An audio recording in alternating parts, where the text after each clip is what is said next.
অনেক বছর আগের ঘটনা।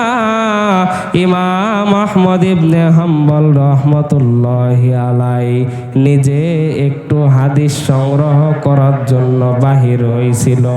বাদানডি কোনো দিকে কোনো প্রকার নজর নাই, জানি না কার পিছে যেন মালাকুল মউত ঘুরতেছে, জানি না কার জন্য জানি জংলার বাস রেডি হইয়া গেছে, জানি না বন্ধু কার জন্য কাফনের কাপড় দোকানে চলে আইছে।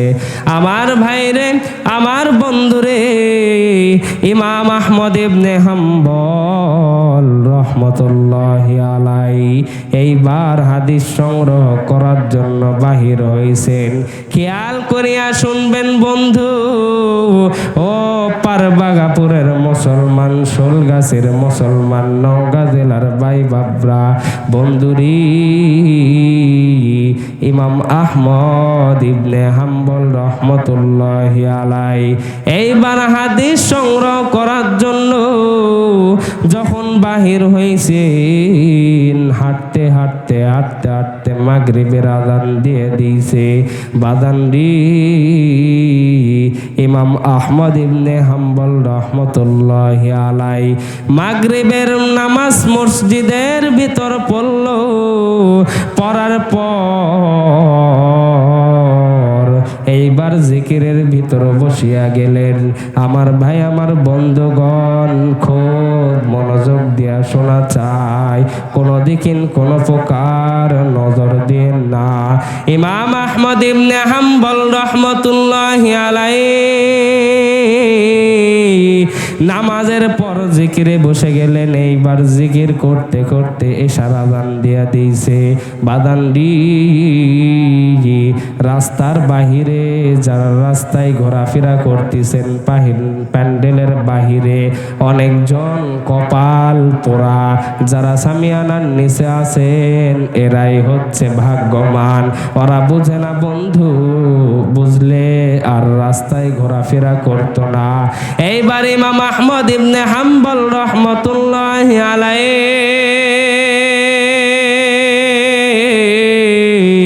এশার নামাজ পড়ার পর এইবার বসে গেলেন জিকিরে, আবার জিকির করতে লাগলেন। ইমাম আহমদ ইবনে হাম্বল রহমতুল্লাহি আলাইহি এশার নামাজের পর জিকির যখন করতে লাগলেন, সব মুসল্লি মসজিদ থেকে চলে গেছে, কিন্তু ইমাম আহমদ ইবনে হাম্বল এখনো গেল না। গেটের দারোয়ান আসিয়া ডাক দিয়া বলল, চাচা যান।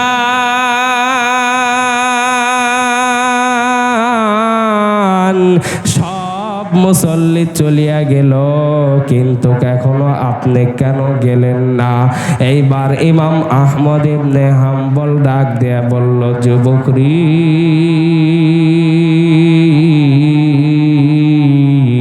আমি এই মসজিদে রাতটা কাটাইতে চাই। ফজরের মুসল্লি ফজরের নামাজ পড়িয়া বিদায় নিয়ে নিব। এইবার ইমাম আহমদ ইবনে হাম্বল রহমতুল্লাহি আলাইহি কথা বলার পর বন্ধুগণ, এইবার গেটের দারোয়ান ডাক দেয়া বলতেছে, চাচা যান, এখানে থাকার কোনো অনুমতি নাই, এখানে আমি থাকতে দিতে পারবো না। এইবার ইমাম আহমদ ইবনে হাম্বল অনেক অনুরোধ করলেন, অনেক অনুরোধ করলেন। এইবার গেটের দারোয়ান কোনো প্রকারই কথা শুনতেছে না। ইমাম আহমদ ইবনে হাম্বল নিজের পরিচয় দিলেন না। নিজের যদি পরিচয় দিত তাহলে ওই গেটের দারোয়ান তার বাসায় নিয়ে যে থাকার ব্যবস্থা করে দিতে বাধ্য হইত। আমার ভাইরে, লম্বা করার সুযোগ নাই, পারবাগাপুরের মুসলমান, মনোযোগ দিয়া শোনা চাই, সময় খুব সংক্ষেপ, বয়ান করিয়া বিদায় নিয়ে নিব। এইবার ইমাম আহমদ ইবনে হাম্বল দেখলো যখন হইতেছে না, তখন তিনি বাহির হইয়া যাইতে বাধ্য হইলেন। নিজের সামান পত্র নিয়া এইবার মসজিদের থেকে বাহির হইয়া গেলেন। রাস্তা দিয়ে হাঁটতে লাগলো, আমার ভাইরি ইমাম আহমদ ইবনে হাম্বল রহমতুল্লাহি আলাইহি হাঁটতে হাঁটতে, শীতের দিন কনকনে ঠান্ডা, এইরকম শীতের মৌসুম ছিল। ইমাম আহমদ ইবনে হাম্বল এইবার হাঁটতে হাঁটতে হাঁটতে সামনে একটা লক্ষ্য করিয়া দেখলো বাজার। বন্ধুরি কোনো দিকে কোনো প্রকার নজর নাই। ইমাম আহমদ ইবনে হাম্বল রহমতুল্লাহি আলাইহি বাজারের ভিতর যাইয়া দেখলো এক কোনায় এক যুবক রুটি ভাজতেছে। এইবার ইমাম আহমদ ইবনে হাম্বল রহমতুল্লাহি আলাইহি ওই যুবকের কাছে যাইল। যাওয়ার পর ডাক দিয়া বলতিছে, যুবক রে, তোমার এখানে কি যদি দুইটা হাত গরম করি, পাওটা যদি আগুনে গরম করি, তোমার কোনো আপত্তি আসেনি? এইবার যুবক ডাক দেয়া বলতিছে, চাচা যান, আপনি হাত পা গরম করবেন, আমার কোনো সমস্যা নাই। আপনি হাত পা এখানে বসে থেকে আগুনে শিখতে পারেন। এইবার ইমাম আহমদ ইবনে হাম্বল রহমতুল্লাহি আলাইহি ওখানে বসিয়া হাত পা শিখতে লাগলেন। অনেকক্ষণ হইয়া গেল, খেয়াল করিয়া দেখলো রে বন্ধু, এইবার যুবকের মুখের দিকে খেয়াল করিয়া দেখলো যুবক খালি রুটি বানায় আর ইস্তেগফার পরে আস্তাগফিরুল্লাহ। সকলে একটু বলেন না আস্তাগফিরুল্লাহ। ইমাম আহমদ ইবনে হাম্বল রহমাতুল্লাহি আলাইহি যতবার খেয়াল করলেন ততবারই দেখতেছে যুবকের মুখ লড়তে আছে। ইস্তেগফার বারবার আস্তাগফিরুল্লাহ পড়তে আছে। আমার ভাইরি, আমার বন্ধুগণ, কোনো দিকে নজর নাই। এরে বন্ধু, আরে ভাইয়া, বারবার ইস্তেগফার পড়তে আসি, মুখ থেকে একবারও জবান ছোটে না রে বন্ধু। ইমাম আহমদ ইবনে হাম্বল ডাক দেয়া বললেন, যুবক, আমি যখন থেকে বসে আছি খালি দেখি ইস্তেগফার পড়ো। কারণটা কি? তুমি পানি গরম করো আর ইস্তেগফার পড়ো। পানি যখন চুলার থেকে নামাও ইস্তেগফার পড়ো।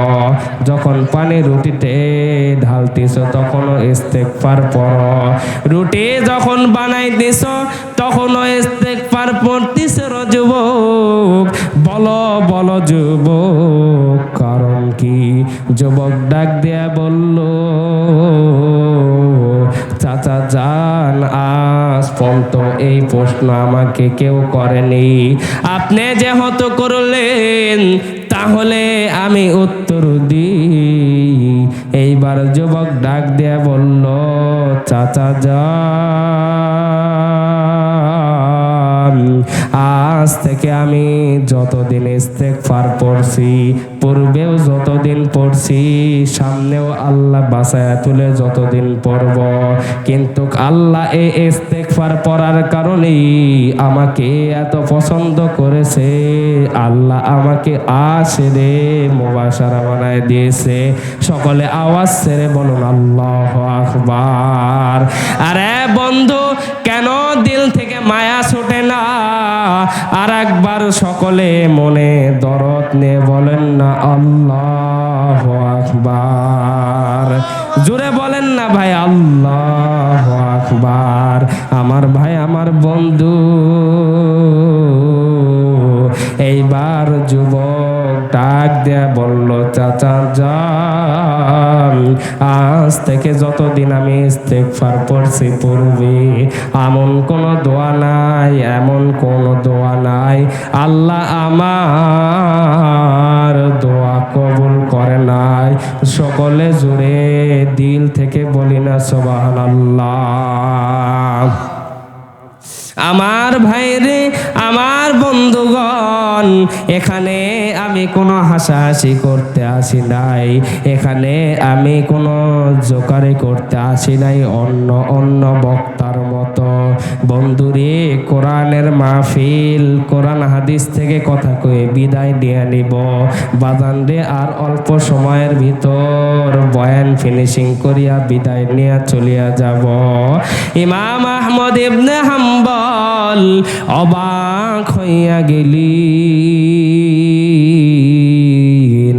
ইমাম আহমদ ইবনে হাম্বল রহমতুল্লাহি আলাইহি যুবককে বলল, যুবক রে, তুমি কি বলো? আল্লাহ তোমাকে আশেরে মুবাশশারা বানায় ফেল দিয়েছে, যাকে বলে যার দোয়া কোনোদিন কবুল করেন নাই, এমন কোন আল্লাহ দোয়া কবুল করেন নাই। এইবার ইমাম আহমদ ইবনে হাম্বলকে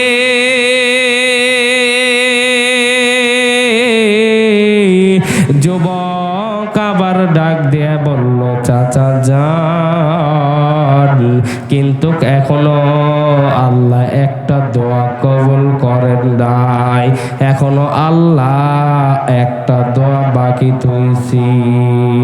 আমার ভাই, আমার বন্ধু, এইবার ইমাম আহমদ ইবনে হাম্বল রহমতুল্লাহি আলাইহি অনেক অবাক হইয়া গেল। যে যুবকের দোয়া আল্লাহ কবুল করছে, এমন কোন দোয়া নাই কবুল করে নাই, আবার এমন কি দোয়া বাকি কবুল করে নাই আল্লাহ। এইবার ইমাম আহমদ ইবনে হাম্বল অবাক হইয়া বললেন, যুবক রে, এমন কি দোয়া আল্লাহর কাছে করছো আল্লাহ কবুল করে নাই? এমন কি বিশেষ দোয়া করছো আল্লাহ কবুল করে নাই? আমার ভাইরে, আমার বন্ধুরে, আপনারা ভাবতেছেন রাত 12টা 1টা পর্যন্ত মাহফিল হবে। না না বন্ধু, অন্য মাহফিলের মতন না। 10টা থেকে 11টার ভিতর সব বক্তা বয়ান করিয়া বিদায় নেয়া নিবি। ইমাম আহমদ ইবনে হাম্বল যখন বলল, যুবক কোন দোয়া বাকি আছে আল্লাহ কবুল করে নাই, যুবক ডাক দিয়া বলল, চাচা যান, আল্লাহর কাছে দোয়া করেছিলাম, মালিক রে, আল্লাহ এই জামানার একজন বড় বুজুর্গ, বড় আল্লাহওয়ালা একজন লোক আছে, তার নাম ইমাম আহমদ ইবনে হাম্বল রহমতুল্লাহি আলাইহি। আল্লাহকে বলছিলাম, মালিক, আমি ইমাম আহমদ ইবনে হাম্বলকে মৃত্যুর আগে চুমো খাইয়া মরতে চাই, কপালে চুমো দিয়া মরতে চাই। আমার ভাইরি, আমার বন্ধুগণ, ইমাম আহমদ ইবনে হাম্বল চোখের পানি টপ টপ করে ছেড়িয়া দিলেন। বন্ধুরে, কোনো দিকেন কোনো প্রকার নজর নাই, দেখেননি চোখের পানি আসে কিনা। কান্না না আসলেও কান্নার ভান ধরেন, কারণ এটা এমন একটা মজলিস, আল্লাহ বলছে যে বান্দা এই মজলিসে কানবি, মন থেকে যদি চোখের পানি ফেলাইতে পারে, আমি আল্লাহ এই মাহফিলকে কবুল করিয়া নিব।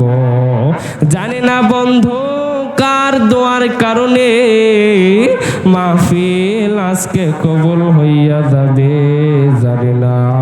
কে জানো আল্লাহর ওলি এই মাহফিলে হয়ে যাবে। বন্ধুরি, ইমাম আহমদ ইবনে হাম্বল চোখের পানি সারিয়া দিলেন।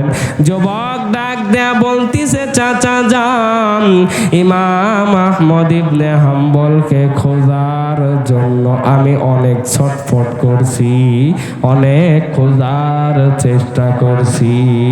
বাদান রে, মোবাইল কাছে থাকলে রেকর্ড করিয়া নিয়ে যাবেন। ইমাম আহমদ ইবনে হাম্বল কান্না অধরা শুরু করিয়া দিল। ইমাম আহমদ ইবনে হাম্বল কান্না শুরু করিয়া দিল। যুবক ডাক দেয়া বলতিছে, চাচা যান, কেন কাঁদতেছি? ডাক দিয়া বলতিছে, যুবক রে, তোমার আজকে এই দোয়াও কবুল হইয়া গেল। সকলে জোরে বলুন না সুবহানাল্লাহ। আরে বন্ধু, দিলের ভিতর কেন মায়া নাই? আর একবার বলুন না সুবহানাল্লাহ। ইমাম আহমদ ইবনে হাম্বল ডাক দেয়া বলতিছে, যুবক, তোমাকে ইমাম আহমদ ইবনে হাম্বলকে খুঁজতে আর হবে না, তার দরবারে যেতে আর হবে না। আমি ইমাম আহমদ ইবনে হাম্বল তোমার দরবারে চলে আইছি। আর একবার বলেন না সুবহানাল্লাহ।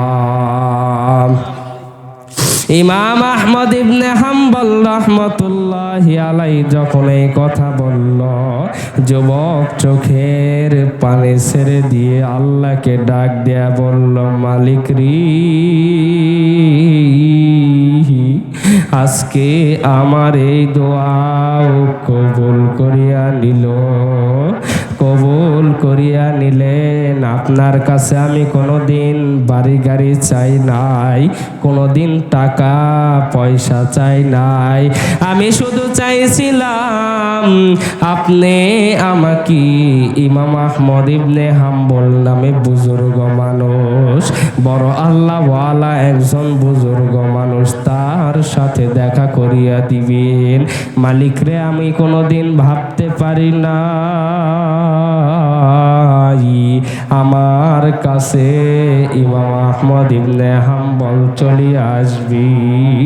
এইবার যুবককে ডাক দিয়া বলল, ইমাম আহমদ ইবনে হাম্বল ডাক দিয়া বলল, যুবক, আয় আয় আমার বুকে আয়, আয় আয় যুবক আমার বুকে আয়। ইমাম আহমদ ইবনে হাম্বল ডাক দেওয়ার পর যুবকের আরো কান্না শুরু হইয়া গেছে। যুবক সামনে যাইয়া জড়ায়া ধরিয়া কপালে চুমু দিয়া দিল। আমার ভাই, আমার বন্ধুগণ, এখানে এটাই বোঝাইতে চাচ্ছিলাম, একজন সাধারণ রুটিওয়ালা আল্লাহকে কত প্রিয় করিয়া নিয়েছে। ইস্তেগফার পড়ার কারণে আল্লাহ তাকে কত সম্মান দিয়েছে। বেশি বেশি তওবা করার কারণে আল্লাহ তাকে কত মর্যাদা দিয়েছে। আমার ভাই, আমার বন্ধু, আল্লাহ তার শেষ দোয়াও কবুল করিয়া নিল। সকলে আর একবার বলুন না সুবহানাল্লাহ। আমার ভাইয়েরা, তাহলে এখান থেকে একটা শিক্ষাই পাওয়া যায় আমাদের, ইস্তেগফারের আল্লাহ কেমন মর্যাদা দিয়েছেন। কথা বলেন ঠিক কিনা? এখানে তো বুঝতেই পারলেন, সেই যুবক রুটিওয়ালা এক যুবক ইমাম আহমদ ইবনে হাম্বলকে আল্লাহ কৌশল করিয়া তাকে যে ওখানেই নিয়ে আসবেন, এই জন্য তাকে ঘুরায়া ঘুরায়া ঘুরায়া ঘুরায়া রাত্রে মসজিদে আল্লাহ ইচ্ছা করলে তাকে থাকার ব্যবস্থা করতে পারতেন না? কথা বলেন না কেন? পারতেন না? আল্লাহ তাকে ওখানে থাকতে দিবে না দেখে যুবকের এখানে নিয়ে আসবে দেখে আল্লাহ তাকে ওখান থেকে ঘুরে ডাইরেক্ট বাজারে আনছে। মুরব্বী মানুষ, শীতের দিন, অনেক কনকনে ঠান্ডা, আল্লাহর একজন প্রিয় বান্দা, তাকে আল্লাহ কত সুন্দর করিয়া ঘুরা ঘুরা এই যুবকের দরবারে পাঠায় দিয়েছেন। এই জন্য মুসলমান ভাইরা, এই জন্য বলতে চাই, এখান থেকে একটা শিক্ষাই আমরা পাইতেছি আল্লাহ তাআলা কত মহব্বত করছে, আল্লাহ তাআলা তাকে যুবককে কত ভালোবাসছে। এই জন্য আল্লাহ তাআলা ওই ইমাম আহমদ ইবনে হাম্বল, এত বড় একজন বুজুর্গ মানুষ, সেটা বলে আমি বুঝাইতে পারবো না, আল্লাহ তাআলা তাকে ঘুরে এখানে আনছে। এখান থেকে একটাই আমরা বুঝ পাই, আমরাও যদি ইস্তেগফার পরে আমরা শেষ নবীর উম্মত, আল্লাহ তাআলা আমাদেরকেও এইরকম কবুল করবে। কথা বলেন ঠিক কিনা? করতে রাজি আছেন তো?